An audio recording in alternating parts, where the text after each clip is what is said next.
RRB technician grade 1 और grade 3 रे post 9/3/2024 रे आसी सारी किंतु से रेजिस्ट्रेशन हो पार नाला। जो मैंने ग्रेड 3 रे +2 पास किंबा मैट्रिक प्लस ITI करिसेंती आवेदन करनियंतु एवं जो मानकर ग्रेड 1 पाई क्वालिफिकेशन अच्छी से वे रे आवेदन करनियंतु। कमेंट रो लिंक रु डायरेक्ट आसतु किंबा गूगल सर्च करंतु rrbapply.gov.in। साइड रे आसी साला परे ऊपर अप्लाई ऑप्शन पाइबे से क्लिक करंतु। क्लिक कला परे क्रिएट एन अकाउंट रे क्लिक करंतु। कंट्री ऑफ नेशनलिटी रे इंडिया सिलेक्ट करंतु। पर्सनल इन्फॉर्मेशन रे निजर फुल नेम दियंतु।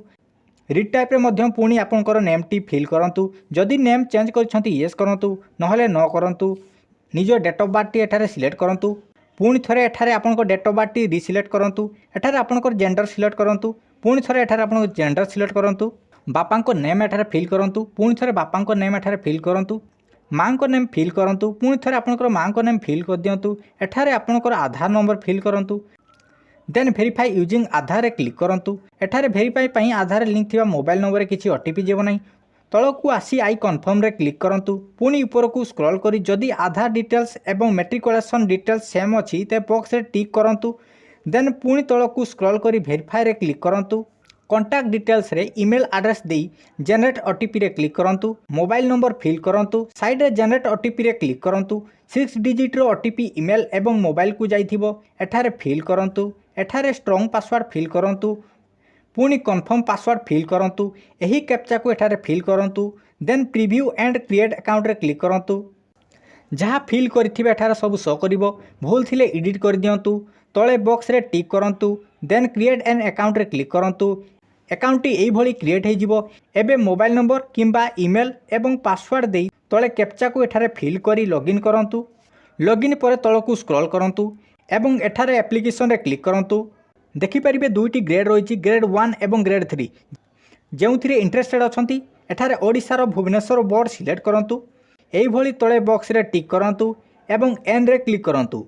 एहाकू कैंसिल करंतु। एठारे आधार रु बेसिक डिटेल्स ऑटो फिल हो सारी।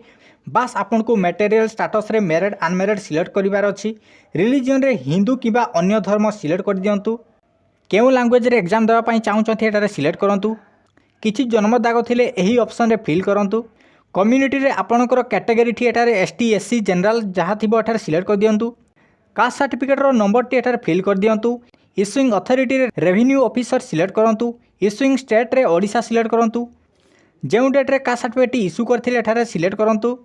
एठारे जदि आख पाखरे स्टेशन थाए एवं कोनोसी ट्रेन रे बिना मूल्य रे एग्जाम देवा पई चाहूचंती यस करंतु। एठारे आपनकर पाखरे थिबा स्टेशन नेम दियंतु। अपलोड डॉक्यूमेंट रे कास्ट सर्टिफिकेट को अपलोड करंतु।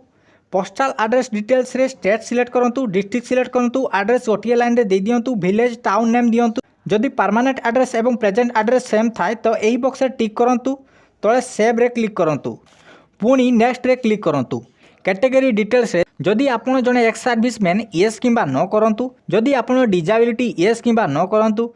जदि आपण EBC सर्टिफिकेट रो होल्डर एठारे यस किंबा नो करंतु। जदि आपण आगुरु रेलवे एम्प्लॉय नथिले नो करंतु। वर्तमान समय रे जॉब करुथिले एठारे सिलेक्ट करंतु। जदि किछि भी जॉब करूनांती एठारे नॉट एप्लीकेबल रे सिलेक्ट करंतु। देन एठारे नो करंतु। नेम ऑफ अकाउंट होल्डर रे फुल नेम दियंतु। Bank account number दियंतु।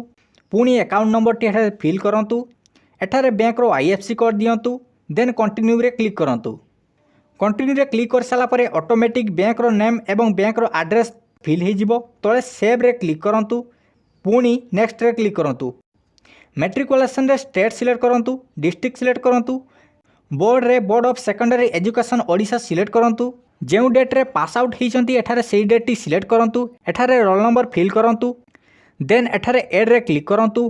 क्वालिफिकेशन रे +2 किंबा ITI सिलेक्ट करंतु।